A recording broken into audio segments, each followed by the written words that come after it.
This is WWE superstar Drew McIntyre, and you're listening to the WWE Podcast. The champ is the one that everybody wants, me. Becky Lynch is going to WrestleMania. Claymore! Austin 316 says I just whipped your ass. This is my iron. You're going to acknowledge me. Time for the mailbag, everybody, on this 25th day of April, 2025. We're going to go through your emails as WrestleMania week comes to a close. We are now into Post-Mania. As I mentioned, we can start talking about WrestleMania 42. We can start looking at SummerSlam, which is the next big destination. I believe, it's a two-night event this year, isn't it? So, yeah, we got another two-night event coming. A lot to talk about. Obviously, we have the Rock debacle that continues to just get worse and worse with every time the Rock speaks. He just continues to bury himself with this creative of not including himself in the WrestleMania. We'll get a lot into that, I'm sure, again, on the mailbag here. And if you want to participate, you can do that at mailbag@wwepodcast.com or send us in a voicemail. You can also do that as well. That number is, let me get the damn number, because I never like tell you guys what it is, because I don't even know it myself. You think I know it by heart? I don't. So the number is 518-952-0247. So we'll get through as many as we can. We got, obviously, with WrestleMania week, we have quite a few, and we'll get to as many as we can. I know that I always can't get to everybody, and I apologize, but sometimes volume too much, and that's not a bad thing. I appreciate everybody taking the time to send in your emails and voicemails. So before we get there, I want to give a shout out to latest patrons, of course, at patreon.com. I want to say thank you to Patty DeBow, who has become a member here on the Patreon side. Carrie Murray, thank you for joining us. I know that you are on the free side, but if you want to join us on the paid side, obviously you're more than welcome to open up a lot more content by doing that. So thank you, both Patty and Carrie. Alrighty, well, let's continue into the emails as WrestleMania week and the debacle that is the main event absolutely panned by most people in one of the worst main events in WrestleMania history, and that's really saying something. But let's get into it as we have Patreon, the patrons. Let me get right into those of you who messaged me. Let's talk to Miller. He says Muller is from beautiful South Africa. He says, I'm really happy, regardless of John Cena being heel or face, but finally having a sole, quote, most championship wins wrestler, 17-time. But my thought, it's still 6 months till his final match. Maybe he loses the title close to the end, giving us a few months of a heel Cena. But then he loses and gets a reality check in a back to babyface, and Cena always putting over the stars. Maybe Karrion Kross is trying to pull everyone to the dark side. Never works, but he also ends up changing and pulls Cena to the good side. And Cena wins the title on his last match, becoming an 18-time champ, vacating it on the night of his retirement, and hopefully then Kross is established and wins. Karrion Kross being world champion is, we're still miles from that, okay? We'll see if WWE really decides to capitalize on the promo, the interview he did on the that podcast. But I don't know, really, Sam Roberts, I believe. I don't know if they're going to capitalize, if they're just going to let it be and go, there's no real plans here. So, it doesn't seem to be WWE. When something goes viral, they like to capitalize on it. And that's smart. That's business. But I don't know if they're going to here. I don't know if there's any plans for Karrion Kross, much less him winning the world championship from John Cena and then eventually, bringing John back to the good side. I don't know. I think that they should see how far they can go with Karrion Kross. I think that's a smart thing. You have a guy that suddenly has become viral. You got to hit it while it's hot. Things on the internet don't last long. Everybody's got the memory of a goldfish, like 3.5 seconds. So I don't know about that, but I do believe that John Cena will turn babyface for a couple of months before he leaves. Back to the regular John Cena. Back to the John Cena that he spent 99% of his career being, and then walk off into the sunset. That's what I think is going to happen. And I believe you're right. Now, we have a 17-time champion, and he's the sole, the most championships ever. There's nobody that's tied with him. I don't know if anybody will ever beat him. I don't think they'll get Randy Orton to that position. He's a 14-time champ, but that means you got to have him do it 3 or 4 more times. That's just not going to happen for Randy Orton, and he's the closest, I believe.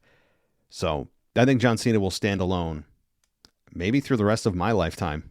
I don't know if anybody will ever, surpass John Cena. Now, I shouldn't say everybody, especially Michael Cole looks at this as there's no more dispute. He's the greatest of all time.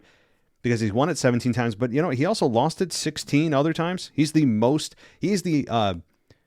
losing champion of all time when it comes to losing championships. He has lost the championship, right? More times than anyone. So there's that.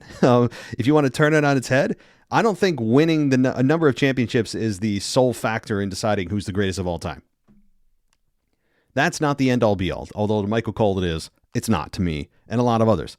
Greatness and the best of all time is more than just a number of championships that you've won. And I've gone over this several times too, but thank you, Miller. Or Muller. Miller? I don't know. So I thought it was pronounced Miller, but I don't know. All right, so let's go to our next patron. It's our DJ. He says, 3 quick bullet points for WrestleMania. Number 1, Joe Hendry is the most over guy in professional wrestling outside of WWE. If you haven't been a fan of his and are curious to know more about Joe Hendry, I invite you to join the growing fan base of the We Believe movement as Joe Hendry's career continues to take off like a rocket.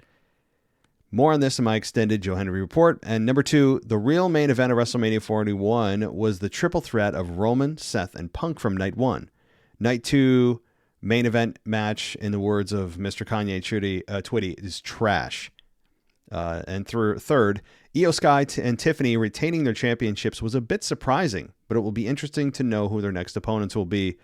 And a bonus honorable mention, Mr. Karrion Kross, after watching the clip of him along with his wife on Sam Roberts and Megan's podcast, a case needs to be made for a major push for Karrion after witnessing such a dynamic promo to what he is currently feeling about his placement in the company. It's been far too long that he has been pushed aside and his current contract is almost up. Creative should position Kross to be in the main event spots with Punk or even a possible opponent for main event Jey Uso. Kross was featured in the Andre the Giant Battle Royal and he was getting lots of crowd support. Meanwhile, Dragon Lee got heavily booed when he eliminated Karrion Kross during the Battle Royal. And Karrion Kross goes on X to post to the fans that he heard them, quote. Then, on Sunday, he got a big pop at WrestleMania during the AJ Logan match. The time to execute a major push needs to start now. And all the tools to be a top guy, and he has all the tools to be a top guy. Well, we'll find out. I don't have a ton of excitement that WWE is going to go crazy with him. They, again, may just decide, don't know. We'll see. They may not do anything. They may not do a thing with him. I don't know. But I will say I think that if everyone believes that he needs to be pushed to the moon, I don't think that's going to happen. And that's because they simply don't have the plans for it now. They have a certain, I think, strategy for the next few months, and I don't think Karrion Kross is in that strategy. He's in the plans. So we'll see what happens because you got to capitalize quick. You got to hit it while it's hot. And if they're looking at this as it's probably a flash in the pan, the fans will quiet down. And if that happens, then this is all for nothing. But if WWE decides to move forward with it, and then they're going to find out. But I don't think it lands him in the main event. I really don't. I don't think it does that yet. I know that all of us are starting to jump on the Karrion Kross bandwagon because we saw what he's capable of. But I don't know if, again, WWE is foregoing that for their own plans, thinking this is just a flash in the pan. But to your other points, DJ, Joe Hendry he's over right now. He's also kind of a guy that is starting to get a lot of mainstream attention. Fans that didn't know who he was are starting to now see who he is and going, well, why is everyone reacting like this? And maybe understanding that, it's a lot of his music, his entrance. I don't think a lot of the support for Joe Hendry has to do with the in-ring stuff, though. I mean, some guys get over by their in-ring work. Others get over by their music, or at least that's how the whole push starts. The whole movement starts a lot of times was by either a respect for in-ring, that, you feel that person should be in a higher position because of their work rate, or it's because they're, they have that it factor. They've got a great entrance. They've got catchy music. And I think a lot of that's Joe Hendry. You take away Joe Hendry's music and entrance, I don't think you're getting a lot of this attention for him. And that's not to say it's a superficial support, but I mean, you can make the same case for Cody Rhodes. Would he be in the same position if he didn't have that music he did, his entrance the way he did? Tough to say. We only have one universe to live in. We don't have multiple, so we can't see the other results. But I hope Joe Hendry continues, and we'll hear from your report in a little bit. The real main event, we all know the real main event. That was an incredible night one main event, despite the fact that it still is kind of ridiculous of what was on the line, and three grown men, as I mentioned, who are just all butthurt over, who the geriatric manager is going to choose is silly, but the execution was incredible. And that's all you could ask for. The night two, as we've gone over and you've heard on every podcast that I'm sure everybody else listens to, it was I wouldn't say the match itself actually it wasn't the worst match I've ever seen, not by a long shot. But in terms of positioning it as the main event of night two, that's where all your eggs go. That's whatever you're thinking it's going to be. All the efforts of months of work of John and Cody behind the scenes talking about the different spots they want to work and how they want this match to go psychologically and pacing wise. Even execution was not great. Again, the match itself, if you took the whole Rock problem out of it, it was okay. I didn't hate the match. I think a lot of the in-ring work is being skewed because of how much we're just off-put by the fact The Rock didn't show up, and then doubles down on the fact that, well, I didn't want it to be about me, even though it was about me, and I'm asking people to sell their soul, but somehow it's not about me, and we still don't know why John Cena sold his soul to The Rock, which is just inexcusable. And he essentially is, crapping now on the fans. And I put a video out on this because it's absolutely just asinine that The Rock was not there. I put a video out about a response that The Rock had to Dave LaGreca on the Busted Open podcast. And The Rock said to Dave LaGreca on Twitter, on X, "Hi, Dave. The business is a complete work. Always has been, always will be. Every aspect of it, every match, every interview. Please join me, Cody, Cena, Brian, and the rest of our creative discussions so you can expand your perspective. Until then, stop ranting. It's not healthy, my friend. Enjoy the show." Again, we're not allowed to, per The Rock, per Triple H, who also hammered the fans a week before that in the WrestleMania build-up, that we're not. He basically told the fans to F off. We have The Rock saying that, stop ranting, it's not healthy. It's not healthy, though, for the business is not being able to tell a good story or, tell any kind of a story if you don't have the main players in the story. You can't introduce a major character and then have that person who instigated the whole story that people loved step back and claim that it's not about them, that they wanted the spotlight to be on other people in the story. When the person who has started the whole thing, who's the biggest star in the world, by the way, is absolutely integral to being able to tell the story and get answers as to why things are happening. It's just ridiculous. What the hell is going on? What is happening? I don't care if it's a creative difference. We've heard the struggle. Oh, maybe this is something with Triple H and The Rock, and they have creative issues, and they're butting heads. I don't care. I don't care. That's not my problem. But as a fan who's pouring my time and money into this, and like you, we deserve better. We deserve to understand just basic storytelling. And we have these guys who have actually been in the business for decades who are, they're new in terms of, they're relatively new in terms of being able to put a story together with pro wrestling, because Vince was running the show for 40 years. So they're still relatively new, and they're going to have screw ups.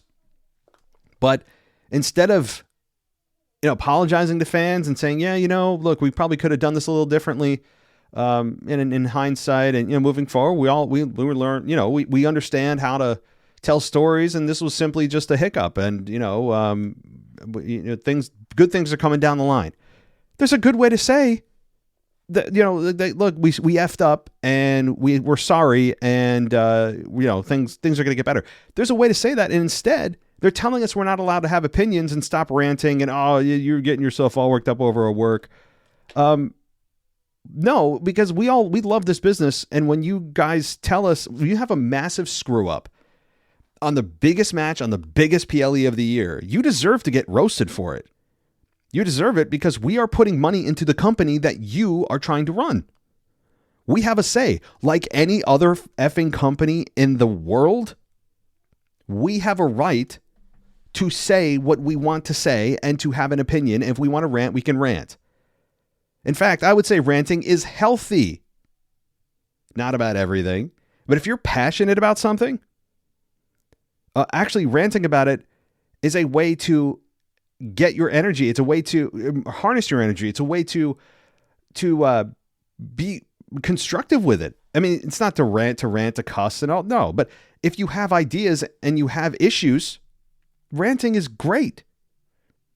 It's a great thing to have. It's a great tool to have. It's a good way to let your emotions out.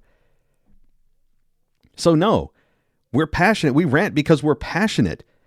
And then they try to label ranting as bad, especially when it has to do with something that is that they screwed up and they don't have they can't just be humble and take it on the chin. And it would go away in a couple of days and be like, yeah, that main event sucked. They acknowledged that it wasn't the greatest. They could have done this or that better. And instead, they're doubling and tripling down on their horrible decision. And just they're gaslighting fans and telling us that, it's about them and not about me. You guys should have known that that was going to stop it. No, we are more than allowed to have an opinion. We're always told that they're listening to the fans and supposed to give us what we want. We're the focus group every night. And then when we give them feedback, well, we don't want to hear that. You guys, you don't understand creative. Okay, well, you can't have it both ways. And by the way, telling us that we can't have an opinion, essentially is what they're saying, that we can't have a pre-approved. If we don't have a pre-approved opinion, we can't voice it. We're not allowed to rant like we're doing right now. We don't know what we don't know. Well, yeah, we're not in the production meetings. Duh. But clearly you guys don't know either, because what you produced on a WrestleMania main event was embarrassing. You bring out Travis Scott to the main event as if that's some kind of consolation of The Rock not being there. The hell does he have to do with anything anyway? So, absolutely inexcusable. On top of the fact that, have they considered them being WWE, specifically Dwayne and Paul Levesque, have they considered the fact that when they tell the fans they are not allowed to do something or they shouldn't do something, guess what they're going to do? That's what we do. I mean, that's how people work. So this is just going to continue to snowball, and not in a good way. Not in a good way that's good, any kind of good PR for WWE at all. All right. Io Sky and Tiffany retaining, as you said, yes, definitely. I think that was the right decision. Who their next opponents are, I don't know. We could see rematches in terms of Io facing either Rhea or Bianca separately, although Bianca, wasn't she on SmackDown? So maybe she goes back to SmackDown. Maybe Tiffany and Bianca. If Bianca's back to SmackDown, I think that could be a place that they go. Okay, let's go to another patron. Anthony from California says, not sure if this will make the week. Well, it did. And Raw After Mania made up for the lackluster Saturday and some appearance and turns that were missing from the weekend. I 100% agree with you. Rare, I know. Yes, it is. That they are making Cody the weakest babyface we've ever seen. I could deal with the do your homework, eat your vitamins, but this nonsense of trying to be the good guy, no matter what, is silly. If you can hit Cena, hit him. And having Travis Scott decide the outcome was terrible. I don't know if he or who has the clout, or who he has it with at WWE, but it's stupid to have him determine the main event. I also agree they're pulling back the curtain too often. The show about the writer's room doesn't bother me as much. The viewer can choose whether to watch or not. However, when Big E's pregame is talking about how Stephanie helped him with a storyline and she was telling him to do or what to say, it's too much. I don't want to hear that. I want the illusion. Lastly, I will never agree on the outfits for the ladies. One question, though. Which female wrestler is telling us not to look? Rhea, Maxine, who? If they did, then I'm right there with you with the hypocrisy. Don't generalize women in general. Say it I think you mistyped there, but specifically, when did a female wrestler tell the male audience not to look? I don't think you'll find one. They want the looks. Keep up the good work, and we'll see what happens at WrestleMania Backlash. Yeah, well, we don't say that here. So, I don't know. That's strike two, Anthony. Well, Anthony, so a couple things responding to your email. I mean, Travis Scott, I've said it enough. I think we've all heard it from every podcaster about the terrible decision to have Travis Scott involved at all. Actually, I wanted him involved, but to get an actual receipt would have been nice. Not a wrestling move that's one of the safest and least rough to take of all time in the Crossroads. I mean, Cody should have actually just punched him straight in the face like a shoot, and he didn't. And then, yeah, he ends up just being this soft guy. He's like, oh, I can't hurt my hero, John Cena, even though it's the main event of WrestleMania and my title's on the line. Oh, gosh, golly, I can't be the bad guy here. Yeah, that's inexcusable. It hurt Cody. That's not talked about enough. And the writer's room thing, yeah, it bothers me probably more than most. Sure, you can choose whether to watch it or not. WWE is not forcing anybody to watch it, right? They're not, keeping your eyes open, holding you down and forcing you to watch it. But it's just the principle of it, and it's just it's an overall larger problem of the curtain's been pulled back forever now. Like the kayfabe's been dead for a long time, but at least for a while they weren't forcing it down your throat and reminding you all the time of what you're watching isn't real. Now they're creating documentaries about it. They're putting the babyface heel language into promo videos. Into promos, into I don't need that. Yeah, I don't need any of that crap. And the thing is too, yeah, they're not forcing you to watch it, but the previews for the writer's room are during the middle of Raw and SmackDown, telling you that, hey, what you're watching is a work. Go see how we make this work, right? So it's happening in the show. You're kind of forced to watch it if you're watching Raw or SmackDown just casually. So there's that. Even if you don't watch the show, you're now you see the premise of it and you're going, wow, they just have no shame. There's no shame here.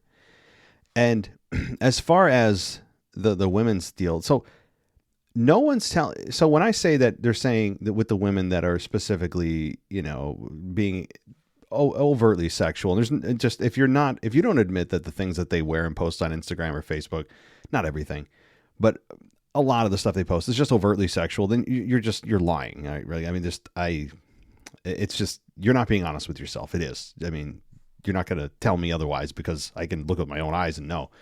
I'm not saying they're telling verbatim out loud, don't look. In fact, they want us to. But what my point is, when they do that stuff, if we notice that what they're doing has what their purpose of doing that, they're putting it out there, expecting us to only say positive things.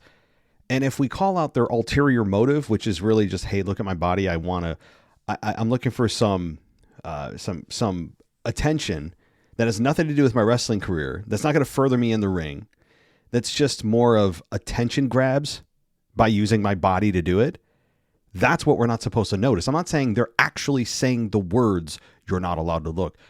It's the sin of noticing what they're actually trying to do. That's what's happening. And it's the sin of noticing. So that's what it is. And hey, they're going to get the attention they want. But then if anybody has any negative things to say, well, apparently they're not pre-approved opinions and you're not allowed to say them, but I guess I will. I'll be the one guy. That's fine. Like women fought so hard in wrestling, especially to not be just sexual objects. And then, in today's social media world, what they're putting online is a lot of times worse than what was happening during the Attitude Era. And so, I mean, it's just what's happening.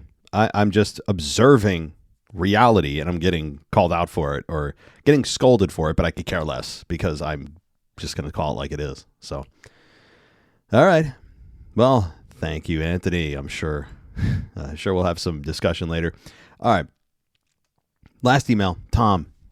Tom says, while WWE creative, particularly The Rock, has absolutely dropped the ball on the Cody Cena story, I think they're doing a great job with where they're going with the Seth Roman story. It's becoming clear that they're trying to make Seth into what Roman was in 2020. Roman had his bloodline faction. Seth's going to have Braun and perhaps Drew or maybe a Karrion Kross. A killer team made up of badass heels. As far as Roman, I don't think the Punk Alliance will last long. Probably just for Backlash. I also think that while Roman isn't going to change much, I could see them making him look a little bit more babyface in this to create the anti-Seth. Perhaps counter Seth's team with a monster one of his own. I would let Jimmy and Jay do their own thing and recruit Jacob Fatu and Bronson Reed. As for where they're going and where I think it goes from there, I think Seth beats Jay at SummerSlam to get the belt. I think Roman and Seth rivalry builds for some time, even with a War Games match. Maybe have Seth beat Roman at a random PLE to continue their narrative of Seth always getting the best of Roman and having the edge on him. He's done so at 3 WrestleManias now, but I think WrestleMania 42 in the main event, Roman finally conquers Seth and wins the belt for the final time, and that would help elevate the world title. Boy, you've really thought this out, Tom. Good for you. Really. I mean that for real. Like, you've thought about this all the way a year out. I would think WWE has done the same, as they always say, especially with major storylines. They're thinking from WrestleMania to WrestleMania. And I like this idea of Roman's faction versus, Seth's faction. But yeah, like I also totally concur with your idea that Jay and Jimmy should just remain out of it. They don't need to reunite with Roman. We saw that. It was fun. War Games. It's good. Yeah, there needs to be new blood into a Roman Reigns alliance. And it's not going to be another bloodline. It would just be, I don't know what, right? Whatever they call it at that point. But it's about building new guys.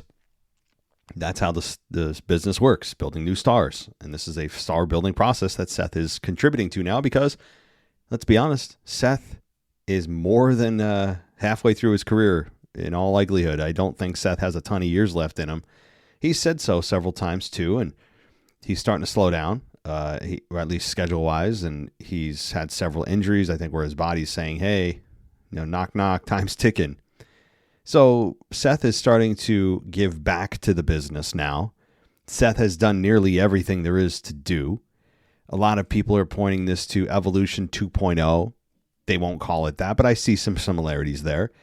But factions are always created for 2 reasons. 1, to build new stars.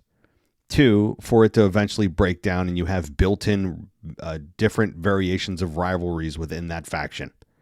With 2 people turning or 1 person turning, and there's a lot you can do. A lot of different combinations of things when it finally disintegrates. A lot of storylines that could come out of it, and you got main event matches right there. So factions are good if you have the right guys or gals, and you understand what you're doing with these people and what the goal is. And I think Braun and Seth is awesome. I have no objections to that. It is I guess, if you're looking for a dark cloud in this, I'm always going to be that dark cloud for you. Braun Breaker was on fire as a babyface, and people were really taking to him. So they kind of cut that short and said, no, stop. We got plans for him with Seth. And I'm not crapping on WWE for that. Like, I mean, it's not like he was the face of the company yet, and he was selling merch left and right. But the fans were starting to organically get behind him, and usually when that happens, the WWE goes, "Okay, you do your thing. You're on your way to making money, making us money." But they have bigger plans for him, and they feel that this is the best path, and I'm willing to take the ride. The question is, who joins Seth and who joins Braun? Lots of options out there. You would imagine it's a Braun Breaker type of guy. I don't know if they'll bring in another veteran, because Seth already fills that role. He's the leader by de facto because of his tenure and everything he's accomplished. And so, I don't think your story here is far-fetched. I don't think it's far-fetched at all. The question is, do they want to make Roman a champion again? I think WrestleMania 42 wouldn't be a bad time to do it. But having him as an absentee champion again, I think would remind fans, oh yeah, here we go again. And what partly turned Roman babyface instantly was him dropping the belt. Instantly. Remember, about 2 weeks later, people were already chanting, "We want Roman," and he didn't do anything. Right after he lost to Cody at WrestleMania 40. Just by simply dropping the belt. So I think if he regained the belt, there might be some backlash with that. So thank you, Tom. Let's get to those voicemails. Now, this first voicemail is a little bit longer than usual. All right. And just for everybody wondering, it is a few minutes longer than usual that I allow. But given the circumstances, given that I did not play his voicemail last week, and given the fact that his guy, Joe Hendry, appeared at WrestleMania, I'm going to let this voicemail play in its entirety. So there you go. Okay, everybody complaining, how come he gets more time than anybody else? Sometimes loyal listeners get rewarded. All right. Number one, I really like DJ. He's one of the OG listeners. I really appreciate him. And he does some great work keeping Joe Hendry in the forefront of our minds. So let's get to him. All right. And see what he's got to say. This is DJ Kuzmo back at it again on your Mailbag show. Record you live on a Wednesday morning. And you know what time it is. It's time to Say his name and he appears. I believe in Joe Hendry.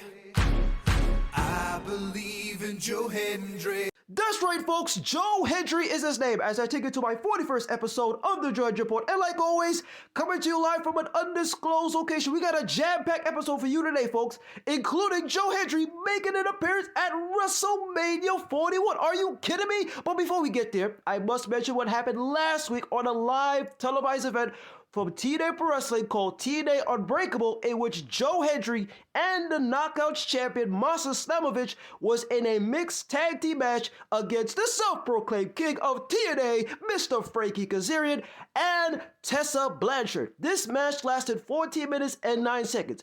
As we fast forward through the course of this match, we get a miscommunication with Tessa Blanchard and Frankie Kazarian, as Tessa Blanchard accidentally knocked out Frankie Kazarian with a clothesline, and then all of a sudden, here comes Joe Hendry to go for the standing ovation chokeslam, and 1, 2, 3, Joe Hendry and Masa Slamovich gets the victory as the road to TNA Rebellion continues, as Joe Hendry will be in this triple threat match against Ethan Page and of course Frankie Kazarian this coming Sunday, April 27th, live from Los Angeles, California. Now we take to what took place over the weekend, of course, in Las Vegas, as it is WrestleMania 41.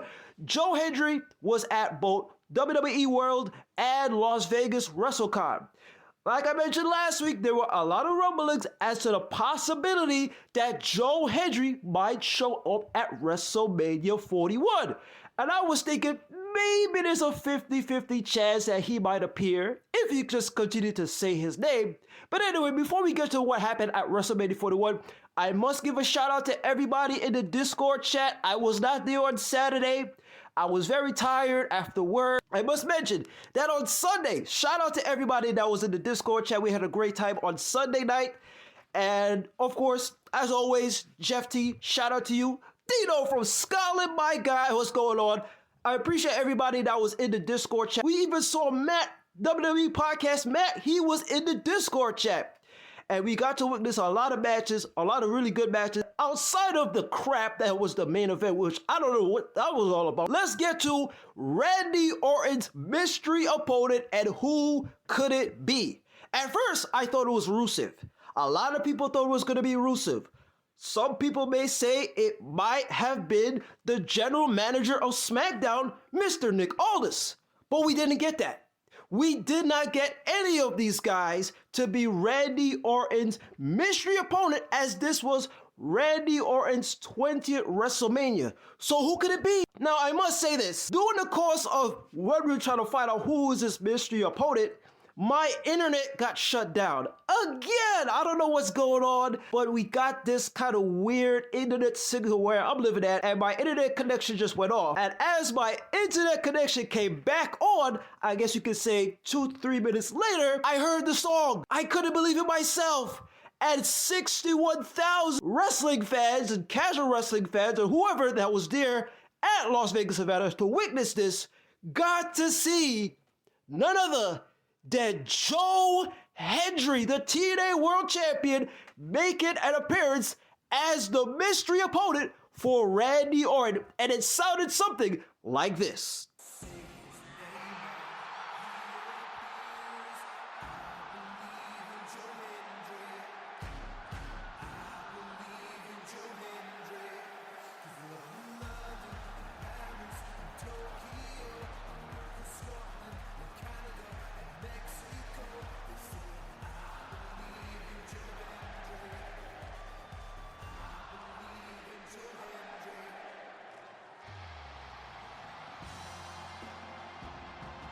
Say his name. Well, I can't believe it's Joe Hendry. And he appears. I'll tell you what, the people say they believe in Joe Hendry. Joe Hendry's gonna have to believe in Joe Hendry more than he's ever done in the past. And that's right, ladies and gentlemen, you heard the call. Joe Hendry made an appearance at WrestleMania 41. The first time a TNA World Champion making an appearance at a WrestleMania. This is breaking news for TNA, a huge lift for Joe Hendry. For over the years, in wrestling different types of indie promotions, and now on a stage like this to see Joe Hendry, it brought a tear to my eye, and I was so happy because I never thought that Joe Hendry was going to make an appearance. You know, it was shocking to me, it was surprising to me, and it was so excited to see Joe Hendry in front of a crowd of 61,000 people. Yes, he did make an appearance at the Royal Rumble, and that was in front of a crowd of 70,000 people. But a crowd of 61,000 people that sang along to his music, obviously they know who Joe Hendry is, and his music is so catchy. Randy Orton, as he was observing Joe Hendry, as he was coming to the ring, he was like, man, I like this guy. You know, he has this kind of charisma. Everybody loves him, and everybody is singing along to Joe Hendry's music. As everybody was in the Discord commenting about this, and I saw Matt's comment, and I was telling Matt, this moment right here, I will cherish for the rest of my life. But before we get to what happened, I must also mention that Dino from Scotland had an idea of possibly, just possibly, that Joe Hendry might be in a match against Randy Orton at Backlash on May 10th. But I like the idea by Dino. Shout out to Dino from Scotland.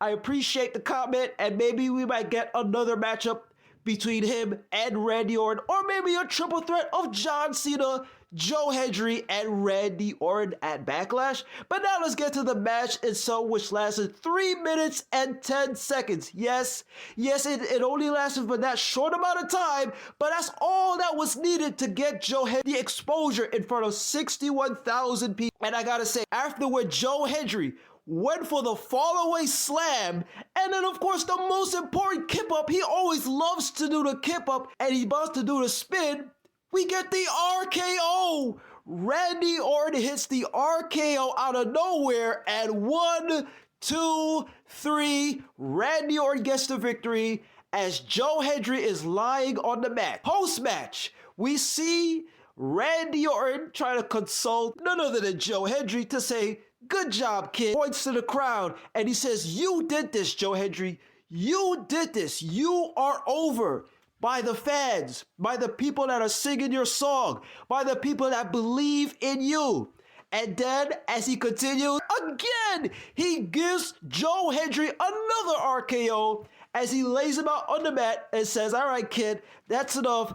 And he hits his music. And I love the fact that Randy Orton did the Joe Hendry little spin that he does. And of course, he does his little hand stretched out to kind of top off this 20th WrestleMania for Randy Orton. He has a match against Joe Hendry. In the press conference itself, Triple H mentions that this was kind of like a strange idea of where to place this person, this mystery opponent, to face Randy Orton. You know, after the seriousness of the feud between him and Kevin Owens, who was going to be this person, and how would they want to put this person to face Randy Orton because of the feud that he had with Kevin Owens? This was a great showing for Joe Hendry, for TNA. Triple H did say that he's going to be doing many more WrestleManias to come. Now, this could be a lot of possibilities for Joe Hendry, especially where his contract is about to come to an end towards the tail end of the summer. Now, with that being said, and a whole lot of excitement, Triple H believes in Joe Hendry. Randy Orton believes in Joe Hendry. I know you believe in Joe Hendry. I believe in Joe Hendry. The whole wrestling world believes in Joe Hendry. Always remember to believe. Say his name. Always remember the words that Joe Hendry says. anytime, any place, and any show. And most importantly, as we witness this unbelievable appearance, always remember to do this. Wave your hands from side to side and say, oh, I believe in Joe Hendry. Joe Hendry is so prestigious. Just one more thing I want to mention here. Joe Hendry was on NXT this past Tuesday night, and it seems like there might be a matchup against him and the NXT champion, Obafemi, somewhere in the near future. Jay is going to mention this on his NXT review show, so stay tuned for that. And let's get to the outro. See you later. Once again, this is your guy, DJ Kuzmo. Have a blessed week. Be kind to one another. Stay safe, my friends. Believe and peace. All right, DJ. Well, you deserve that. It was a long voicemail, yes, but it was a moment that it was the biggest moment of Joe Hendry's career. And again, you follow and keep us updated on him, and you've been doing a great job over the last many months. You know, before he even really came onto the main roster, you've been keeping an eye on him, and I appreciate it. And what I wish I could have seen was you and the like a live cam on you as Joe Hendry appeared, because I don't know who said his name. We still don't know the culprit. Somebody uttered his name. We're going to get to the bottom of it. So whoever that is, it's definitely credit to them. So we will find you. Whoever mentioned Joe Hendry's name, well, he appeared, so we will hunt you down. Whoever did that. So thank you so much, DJ. I'm glad you enjoyed it again. I wish I could have seen your face and reaction when Joe Hendry's music hit to face Randy Orton. So, and as I record this, just so you know, I haven't seen Raw. I always let you know that, or rather SmackDown. I'm sorry. That's coming to you tomorrow, but we do have John Cena and Randy Orton face to face, and that's an interesting dynamic for the first time. From what I understand, Randy Orton and John Cena are going to be in their final match. It's going to be their final match at Backlash ever. And I'm all for it. Boy, you talk about a nostalgic match that can still somewhat live up to the hype. At least Randy is, and Ken. He just is ageless. John Cena is a step slower. And hey, he's been out of the ring. Not there full time by any means. And he's, 45 years old. So, I mean, hey, or 45, 48? I'll have to check. But anyway, I'm going to look forward to it. People can complain about Randy Orton and John Cena all day. Yes, it was a program that was incredibly overdone and almost you got sick of it, but they work so well together, and this is the last time we'll ever see them, at least as opponents. So thanks, DJ, and let's get to the next one. Alex, the French guy here, your current European champion.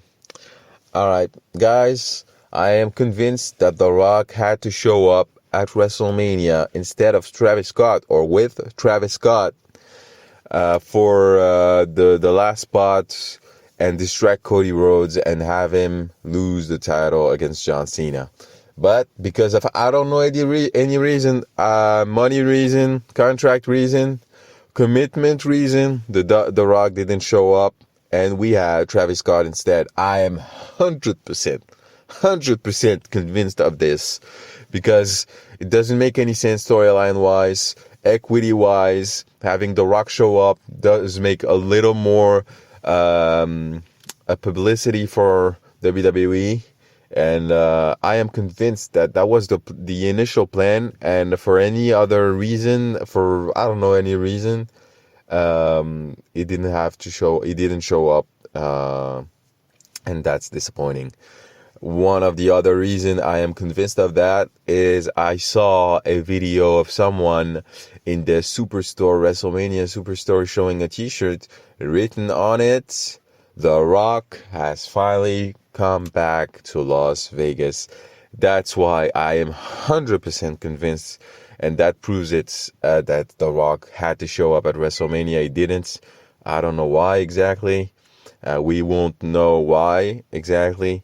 But that's a pity. That's a pity, guys. I don't know what to say. I'm disappointed about The Rock and Dwayne. I wanted to have, just a marquee matchup, just a face-off.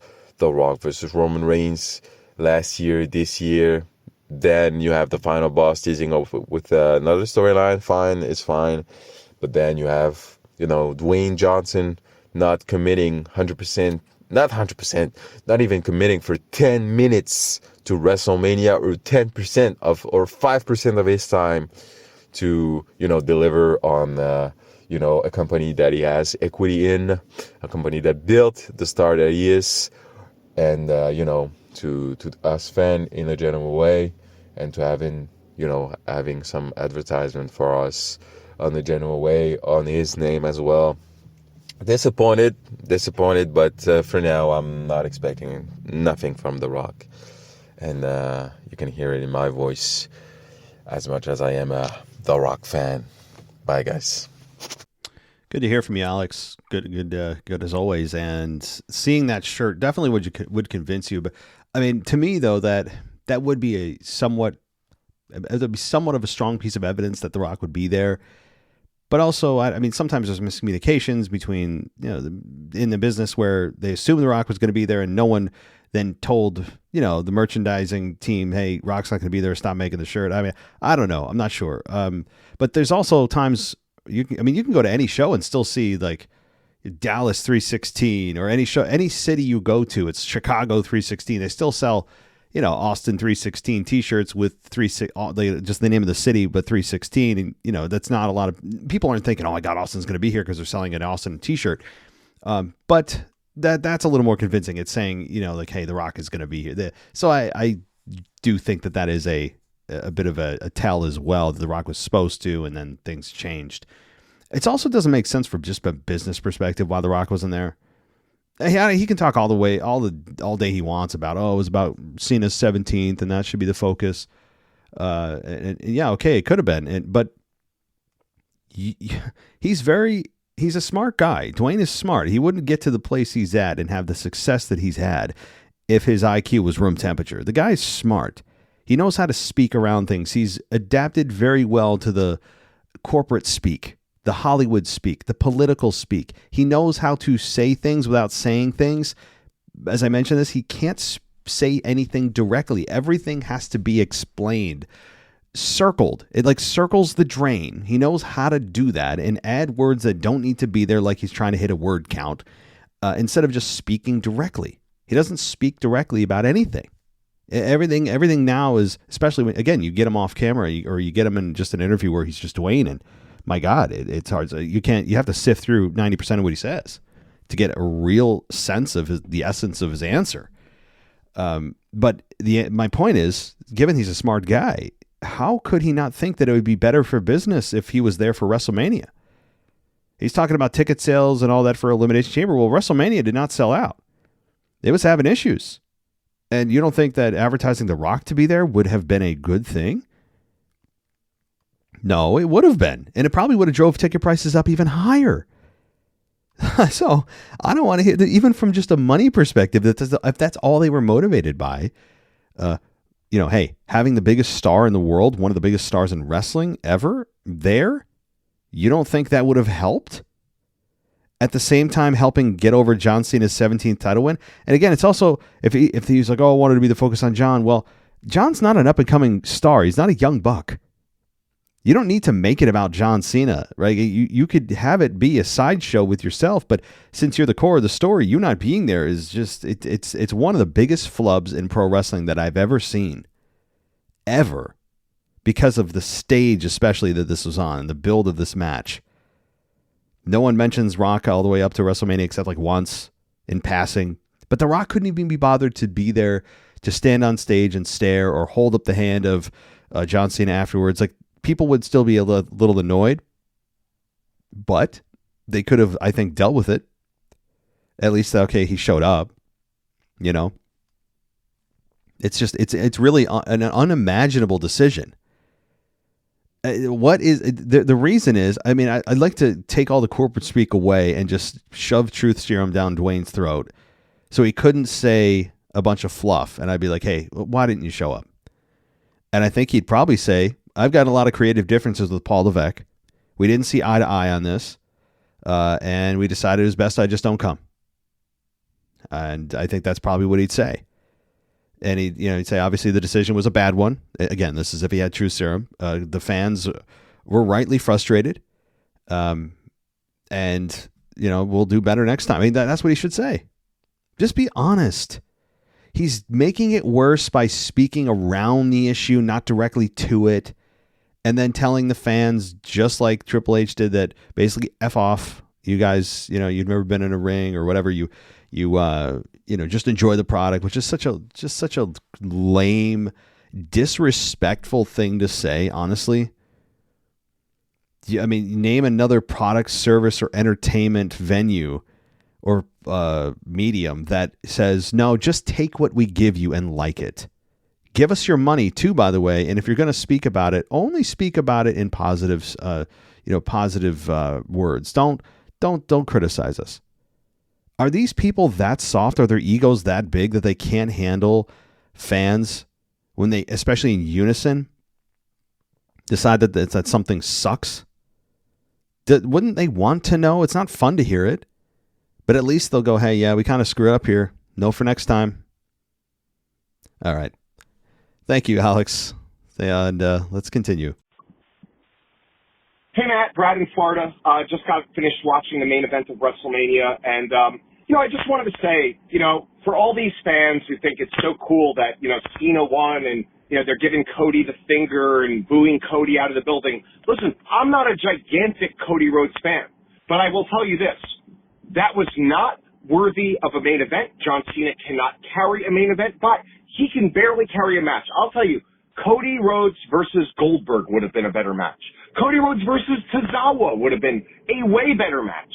There is no excuse. I'm happy that those fans who were booing Cody and giving him the finger and booing him out of the building every time he tried to, get the crowd a little bit going or whatever. You want to boo him, you want to give him the finger. You got the exact diarrhea, garbage, shit main event that you deserved.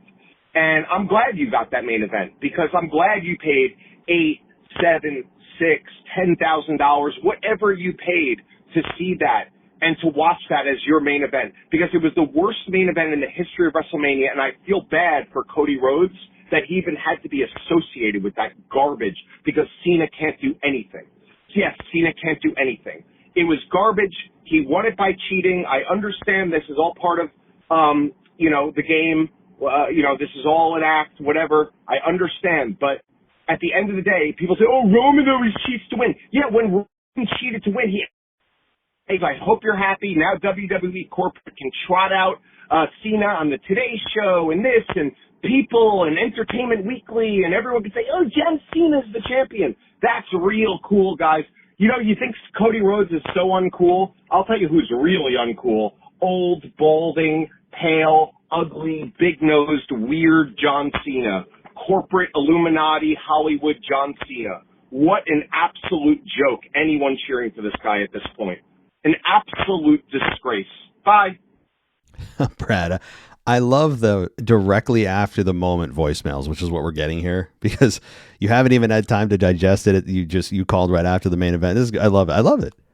I would imagine that you still generally feel the same about this. I'm sure that you haven't really changed your opinion on the finish, especially given what The Rock said, not just to Pat McAfee, not just not showing up, but then his response to Dave LaGreca about criticizing him and all this.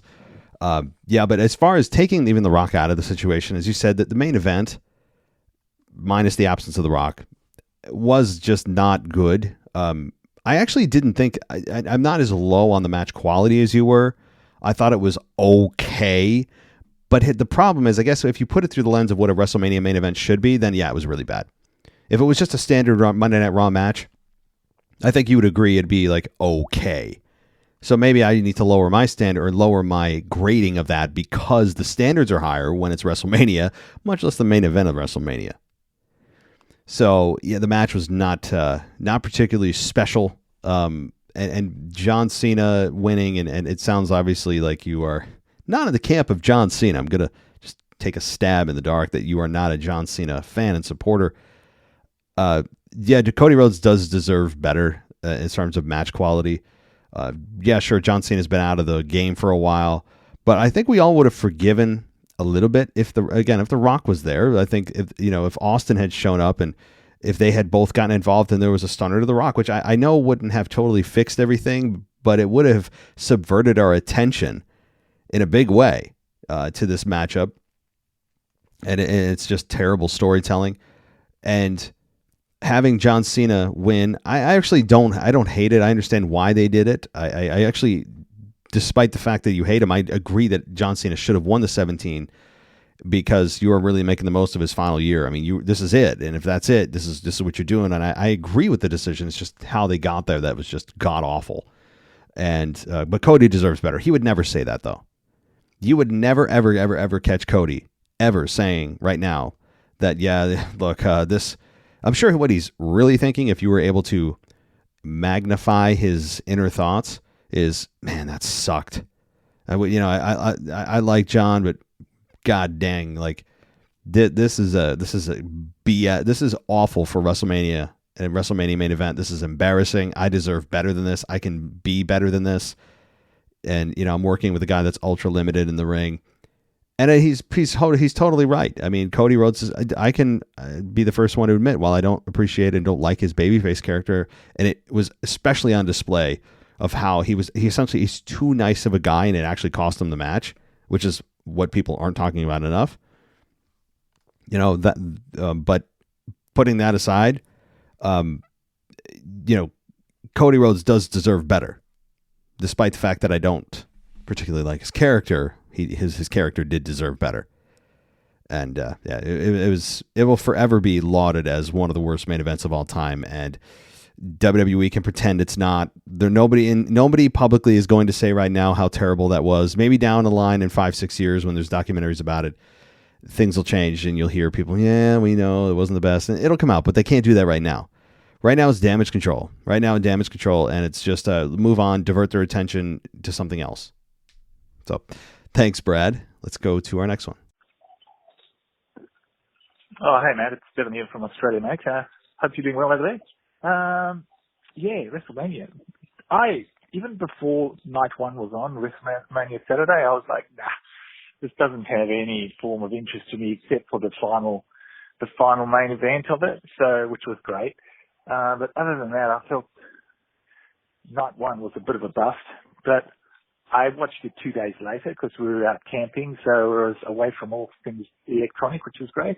So I watched WrestleMania night one probably in about half an hour. I quickly just glossed over it and just watched the final match, which was good. Night two was sensational. I loved it. That felt like WrestleMania. The other one just felt like a bloody SmackDown, to be honest. But I just want to tell you this. I watched the Raw after WrestleMania last night. And I'm not sure if you would have watched the whole show or not, or if you're just looking at the highlights, but there was a sign near the front that says, "Hey, Dwayne, get back to work." So I thought that was really classic, because obviously it's referring to The Rock just basically being absent since Elimination Chamber, and it's just sus. I mean, I don't get it. But anyway, I heard your rant on that too, so, but yeah, I don't get it, and I don't know what that D-bag of T. Scott's doing there. So he just has smack me written all over it, just in real life, to be honest. But anyway, I just wanted to point out that sign because I think it disappeared after about the first 10 minutes. So obviously security or whatever came around and got them to remove it. So, but I thought that was very hilarious and very apt. Anyway, hope you're well. Hope you enjoyed your WrestleMania week. Another one done, hey? All right. Catch you, mate. Bye. Evan, well, I hope camping was good for you. That sounds like a cleansing, a cleansing experience with your family. I mean, just no electronics, because when you think about it, once the iPhone came out and everyone had the world in their pocket, since that time where they became mainstream, we carried around with us all the time. It's an extension of ourselves. Like it's almost an extra appendage of our bodies that we're all just glued to these glowing boxes all the time. And we forget that actually takes us out of the moment. We forget that it actually doesn't allow us to be present. It's always like we're somewhere else, our brain's somewhere else. And for it to be removed from electronics, I think we all should do it. It's easier said than done. I'm not saying I'm going to get up and, go live in the woods for the next week. But it's got to be a very, I'm not trying to get too deep or psychoanalyze the whole thing, but a very introspective type of experience where you're just like, wow, this is life without, this is what it was like before my life was taken over by a phone, right? That said, on to the wrestling stuff. I did see that sign. I just didn't mention it because you're smarter than me and you mentioned it for me because I forgot. I saw it, and here's what I would encourage. I would encourage anyone going to a show to put the sign up, anything that says something to that effect. Dwayne, get back to work. I mean, be creative with it. Or just, where's Rock? You know, something. I mean, somebody can come up with something funnier. Nothing that is offensive or could actually get you booted out of the arena, of course. But I'd be very interested. And anybody that gets it on screen, I'll have you come on the show, and if you want to talk, we can talk. I will put a bounty, a good bounty, not one that's harmful, on anybody who wants to get on camera, on the camera side, and have that sign appear multiple times during the show where it's very prominent. I'll get you on the show. We can talk about Monday Night Raw or SmackDown, whichever show you went to. We'll have you on. All right, because I need that on the show. I'm sure WWE, even though it's not offensive, do probably confiscate those signs. But and so if you do this, you'll be able to come on the show. But also, you're going in knowing your sign's probably going to get confiscated with that on there. And I'll be interested to hear what they say, what security says, like why are you taking this? Why can't I show this again? If that's the case, that is, if that sign got confiscated, or if people try and they continue to get confiscated, if that's happening, that is a sad state of affairs in WWE, that you are that worried about what people say about the product that you put out, that you don't want people to even make signs about it because they're not allowed to. I'd love to, you know what I mean? Like, they're so soft now. Their egos are so fragile that how dare any fan say that? I mean, if it's overtly offensive, it's a racial slur, if it's, a bad word, fine, sure. Yeah, you can't bring that sign. We understand that. But if it's just WWE's ineffectiveness to tell the story and capitalizing on a viral event of people just hammering The Rock and Triple H for this awful main event, which is kind of also a shame too, because it's overshadowing a lot of the good work that was done at WrestleMania, like the Night 1 main event, like most of Night 2, like LA Knight and Fatu. It's a shame because I'm sure everybody's like, God dang, like, everyone's sitting there bitching and moaning about the main event of Night 2, and what about me? Everyone's just too focused on the garbage main event, and they're not that's taking a focus away from my match, which I'd be feeling the same way. So there is that. But thank you, Bevan. Let's do one or two more. We'll see. Hey, it's the Waz. It's been a minute. Actually, it's been several months. Anyways, I'm calling to talk about WrestleMania and this past Raw. WrestleMania, disappointing. Has some great highlights, but not very many. The triple threat match the first night was great. Dom winning the IC title was great. Outside of that, everything else, McIntyre, please, it's a good match. But like I said, everything else was kind of, I'm good with Io keeping the title. I know you said you really liked what Charlotte Flair did, but I thought that match was terrible. She looks terrible. And I don't mean it to, dog on her. I just feel like she's done something to herself to make herself way too skinny, or her outfit, costume, whatever, ring attire she wears feels like it's all loose on her. She's a beard. Anyways, I didn't think she looked that good in the ring. I didn't think that match was very good. And I am glad that Tiffany won, but no. Monday night, Raw, fantastic. Honestly, I don't think you really pushed it big enough on your podcast, because Monday Night Raw is amazing. Monday Night Raw. Rusev coming back, Orton, giving the RKO to Cena, fantastic. And then this new, hopefully, faction with Seth Rollins and Breakker and Heyman. Amazing. The worst part about your review on Raw is that I don't disagree with all the complaints you have. It's just that you do it too much. You complain about the same thing too much. You complain about the same thing on your reviews for WrestleMania as you did on Raw. It's just like, dude, I've already heard you say all this. I don't need to hear you say it again. I agree with you. I don't want to spend half my time listening to your review that's supposed to be on Raw about all your problems with everything. You already said all of it. Let it go. Move on. Or say just a little bit and move on. You should have put more time and effort into the review of Raw. This Raw was really, really good. Anyway, y'all take care. This is the Waz. Out. Oh, it's good to hear you, Waz. I appreciate all of those kind words and compliments about my show. But if you know anything about me, here's the mistake people make, man. Here's the mistake. When people have issues with things I do, I tend to want to do them more. So you're going to be very disappointed when you hear that I'm probably going to continue to complain about the things that still exist because the problems are still there. So there's that. I mean, for better or worse, I mean, that's just kind of what I do. And that's why my brand is not for everybody. Tons of other shows, tons of other podcasts out there that hopefully don't upset you, that they repeat things. And there's a lot of them out there. I'm not being a jerk about it. I'm just being honest. Like, there's the skip button. You can also fast forward. You're not sitting there being forced to listen to everything I say. You can go, oh God, here it goes on this thing. That'll probably be another 10 minutes and skip ahead. Pretty easy. There's your solution. There's your solution, man. You just kind of skip and you'll be good, or just don't listen.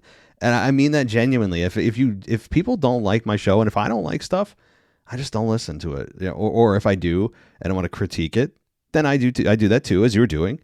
But honestly, though, if anybody just doesn't like my brand of stuff, and yeah, I repeat myself, I do. Yeah, I admit that that's something I do that at times I wish I didn't do so much, but it's just kind of my thing. I mean, I'm not going to pretend to do something that I don't know.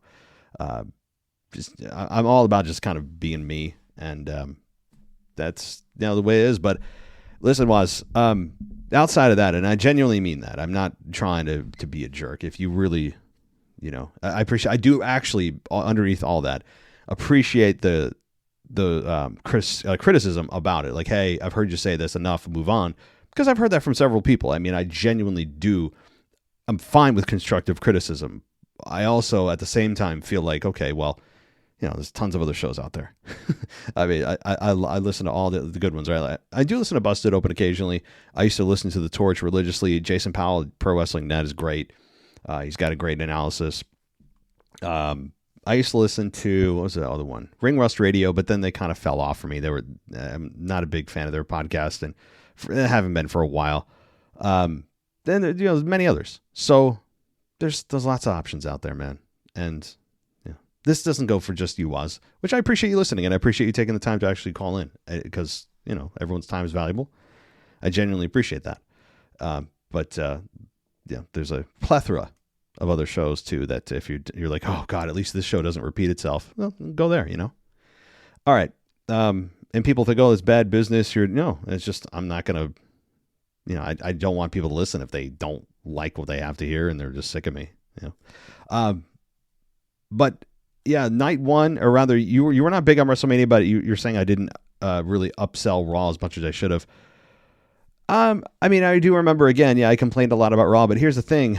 Beyond the fact that I've repeated myself, which I know you have issues with, as many other people do, the deal with that, though, is, I mean, this is a pretty big deal. Like, the things I complained about, this is also their biggest show, so I'm not going to just... And if the social media continues to talk about this big thing or big things that are happening and it continues to evolve, I'm going to continue to also talk about it. I really do genuinely, believe it or not, try not to consciously say word for word everything I said the night before. I really try to. But if it's a big deal and it's a current story, you're going to hear kind of the same flavor of things, in an overlap of shows, including this show where you're probably like, oh my God, I've heard him say this already. But you know what? Sometimes a lot of new listeners come in, they've heard it for the first time. Maybe they didn't hear the previous show. So things that are really big that are going on, you're going to hear a lot of repetition from show to show, because I can't just cut it off after, well, I've already talked about that the previous show. I'm done. Can't say anything anymore because I don't want to risk repeating anything I've ever said ever. But that's also the reason, because this is kind of a big effing deal with what's going on. I mean, can you remember this? I guess this is posing to you, Waz, or really anybody.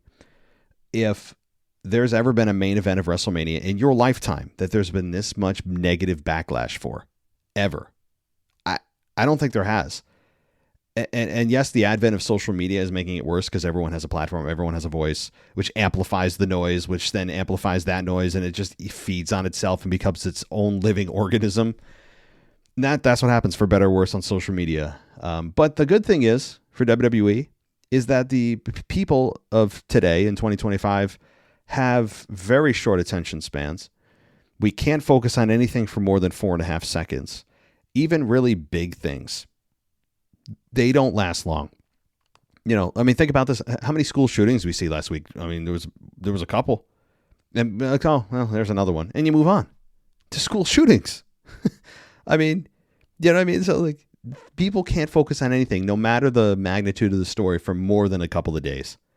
So if WWE is worried about this in the long haul, the fans are all you have to worry about is just, oh, that's the culture today. Get through the heat. It's not going to last forever, and you move on. And you learn. But thank you, Waz. And I don't mean that in a way that's nasty. I do genuinely appreciate the feedback, and I hope all's well. All right. I got one more in me. So let's go to, I think this is Kyle from Baltimore. Let's see. Hey, it's Kyle from Baltimore. So I want to talk about, Becky's return. I thought that was good. I thought it was really weird for them to win the titles and then lose it off the gate. I kind of wish they booked it a little bit differently, where Becky came back earlier to hype up the match between Lyra and Becky for WrestleMania. I think it would have made that a little more sense, but ultimately, I'm just glad she's back. She turned heel. She's going to probably go after, try to take the title off of Lyra at Backlash. What do you think of her potentially joining up with Seth and Heyman at some point? I know it didn't work in 2019 for some people. I personally liked them together when they worked together that year. Personally, and a lot of people didn't, but I did. So, but now that since they're both heels, is that a possibility? That's going to be the big act on Raw moving forward in the main event scene. So back with Jey Uso, so like he's a champion, but he's not going to be outshined by Seth Rollins and Becky Lynch right now in my mind. So. Anyway, it's the way they that it will that work, or should this Becky do her own thing with Lyra and so forth in the mid card situation? But I do think it'll be an interesting scenario. We'll see what happens there. But overall, glad she's the heel. Glad that Lyra will be doing something interesting as far as with her title run and a credible feud, because Lyra definitely needed a big time feud for that championship. So that's it. Thanks for a call. Bye. Yeah, so Becky Lynch turning heel, and again, to the Waz's point and yours, I mean, Raw was, in a lot of ways, much, much better than WrestleMania as a whole, especially night one. That was just more of a case for WrestleMania remaining one night than two. I mean, if there was ever a case to be made that WrestleMania should be one night, night one of WrestleMania certainly was like a case closed type of show outside of the main event and other match or two. And I know I enjoyed the Charlotte match more than most. I know Wazzy didn't like it, and the Becky Lynch turn, I know that you, Kyle, enjoyed the run with Seth and Becky more than most, and I would agree that, as far as the masses go, I did not like them together. I did not think that their on-air chemistry was good. It did not translate. They may have incredible chemistry off camera, but personally, I didn't feel it when they were together 5 or 6 years ago on camera. I thought it was bad, generally. That was when it was, who was that? Who were they feuding with? Was it Baron Corbin and Lacey Evans? Did I get that right? My God, I think I did. But this time around, I mean, it is interesting that both are now heel, and both turned heel within 24 hours of each other. So I don't know if they're just trying to keep the household peace, or if there is something planned down the line.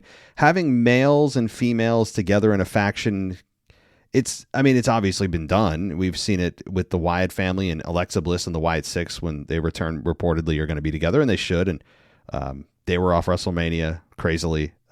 When you look at that, Sami Zayn was off WrestleMania, Nia Jax was off WrestleMania. The list of people off WrestleMania is kind of staggering. But another subject. As far as Becky Lynch's turn, I have no issue with it. I think what's going to happen is she's going to be in the Intercontinental title hunt and she'll become Intercontinental Champion. I don't think it's going to happen right away because Lyra still is on a decent run, and it could happen as soon as Backlash to really cement Becky's heel turn. But here's my concern with Becky's turn. While I don't disagree with it, her as a heel, they did that, and it didn't work well because people didn't accept it. They had attached themselves to the man character so much and had so much just organic love for Becky that it never really seemed to fit well. So I don't know what tricks up her sleeve that she has this time around that are going to get the fans to truly dislike her. But it was difficult for fans to accept her as a heel. It did not work as a whole. It wasn't the worst heel turn of all time, but it never felt right. It's like Charlotte as a babyface, doesn't feel right. It's like Austin trying to turn heel at WrestleMania 17, doesn't feel right. I don't know. So perhaps she has something better, and I'm willing to see what she's got. I'm not crapping on it right from the start, but again, we've seen this movie, and I hope it's not the same ending for Becky. But all right.